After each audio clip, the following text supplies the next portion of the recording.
Welcome to the 6th edition of Legal Affairs. I'm Stephen Yap. In the studio today we have Mr. Lawrence Ma, the chairman of the Hong Kong Legal Exchange Foundation. Now in this episode we will show you evidence of how foreign spies actually infiltrated into our community and actively directing public protest. From the 2014 Occupy Central to the 2019 Anti-Extradition Bill riot, we have seen a few Anglo-Saxon Caucasians kept showing up at the scene and were caught directing, coordinating, communicating with riot ringleaders. In October, the Central Intelligence Agency, commonly known as the CIA, established a new China Mission Center to tackle an increasingly adversarial Chinese government. The sequence of events really begs the question, do we have foreign spies in Hong Kong? Lawrence, why foreign spies need to infiltrate Hong Kong? Well, as we have covered in the last episode, there is the American China containment policy. China containment policy was a secret policy which they deny ever exist. The China containment policy has a lot of fronts, and one of that is military front. That means they would use military force to actually go into a regime to topple it, because if that regime does not become complacent with American interest. You have seen America sending troops to Middle East countries, killing, for example, Saddam Hussein, Osama bin Laden, all these people in the Middle East country who were not listening to the US. Now, to send troops into a country is one thing, but that would be first very costly. It costs a lot of money. It costs about $1 million US a year to send a soldier to a foreign country to have to fight a war. And that would, first, money, second, casualty, because people will die in a war. And that would create a lot of anti-government voices or adverse public opinion back in America. People don't want their kids to be sent to war. Public opinion is the second thing.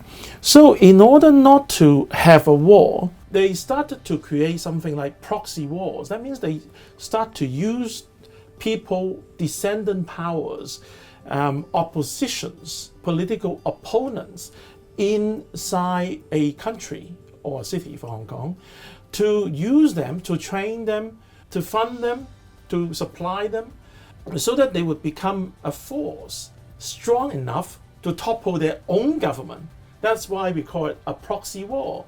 Now, how is America, who is situated in another side of the world, be able to use proxies, local proxies, to fight their war?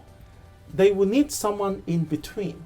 Someone in between, they would be operatives, CIAs, they are secret agents, who would be able to come all the way from America, who has all the knowledge of how to run a color revolution, which they have done a lot of color revolutions, obviously, in Arab Spring in Egypt, the Sunflower Revolution in Taiwan, and the Umbrella Movement in Hong Kong in 2014. So they have all this knowledge and all this way and experience to how to topple government. They've sent these agents and operatives from America all the way to Hong Kong under cover of a diplomat. They would come into American embassy in Beijing, for example, or in the American consulates in Hong Kong, undercover as a diplomat. They would have full diplomatic protections. So whatever law they've contravened in Hong Kong, they could not be caught and sent to jail. So that would give them sufficient cover. Now, these people would come here to train people and to teach how descendants in our city to overturn our government. That's why America would want to topple our government in Hong Kong. Now, Lawrence, to what extent were foreign spies involved in Occupy Central in 2014? Now, Stephen, to understand that, we have to look at some hard evidence. This was a picture taken by a reporter who happened at the scene before the 2014 Occupying Central. In the center of the photo is Miss Julie Eadeh, who was the U.S. Consul Political Affairs in Consul Generals in Hong Kong. And she was talking to Joshua Wong, was a known figure in anti-government protests, and Nathan Law, who is now absconded as a fugitive in Australia. So you see that she's actually actively seeing those people, not caring that even in public. Why would these people would be in common? They would have common interest in opposing our Hong Kong government. And that is how liaising with local oppositions. The second photo shows that this is a journal report from the Bahunia magazine back in 2013. Now that recorded the Hong Kong America Center, which is a center led by the Hong Kong United States Consul General, which is the real boss behind this center. And in that center, they did conduct training sessions. Those training sessions were led by a very experienced, we believe, a CIA operative, Mr. Morton Hobbock III. And he was here teaching some 30 to 50 students. As you all know, that all these color revolutions were first started off by students, then joined by citizens, and then participated by other fractions of the community. So to start off with students is how they did it. And then on the front, they were talking about democracies and general politics, but instead they were trained to how to negotiate in public order events, in protests, in public protests, how to deal with governments, how to deal with the police, and how to set bottom lines. And these were all trainings. And then during this training, we have discovered that some 200 people, during the Occupying Central in 2014, 200 people who are backbone of the Occupying Central movement were actually participated in being trained in the Hong Kong American Center back before. So that is how they train and liaise with us. And then the next slide is that we can see in the video clip Mr. Sixtus Leung, who has been disqualified as a legislative councillor for saying something like Hong Kong is not China. Remember? He was disqualified. And that was the scene when he was having a communication with Guo Wengui.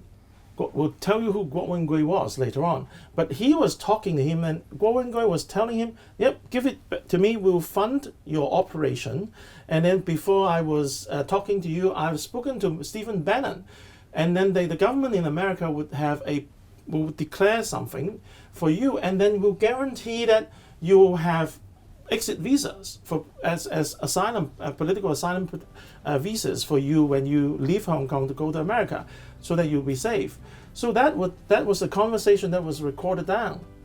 And then you want to know who Stephen Bannon is? Stephen Bannon was a national security advisor to the Trump administration, and that was Mr. Guo Wengui with Stephen Bannon, and then Stephen Bannon with Donald Trump.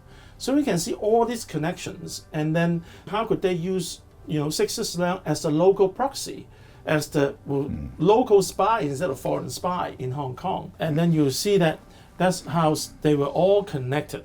Now, Lawrence, I understand that you have collected evidence of these foreign spies in Hong Kong. Can you show us some examples? Yes, I have collected some evidence, which were photographs and videos collected and shown publicly during the 2019 anti-extradition bill riot. Let's have a look at them. First, that would be a photograph of these white male gentlemen who appear to be in every protest, scenes of protest back in 2019. In the 14th of July, he was seen in Sha Tin. There was a chaos in a shopping center in Sha Tin in 7/14. 7/21, he was seen charging against the liaison office of the central government in Hong Kong. And then 7/30, July the 30th, he was seen at the Kwai Chung police station organizing a protest. And then you can see him when he was actually photographed by reporters in a protest scene. And then he was seen to be the chief operation director. And there was a film about him directing the operation. Yes, this male Caucasian was directing the operation at the scene. And then the next slide, if you look at that carefully, this gentleman was actually doing a gesture which appeared to be directing people at that place. So that would be quite clearly, that was how the operation was conducted. And then you can see also that gentleman also at this photograph. And there was this pre-action, pre-rally operation briefing by a operative of the CIA. And then that person was commonly seen at the scene, right? Before the riot happens, he was talking to students, right? He was telling them how to respond, and that was the person who was caught on camera. Thank you, Lawrence. And that is the program for today. Thank you for watching Legal Affairs. See you next time.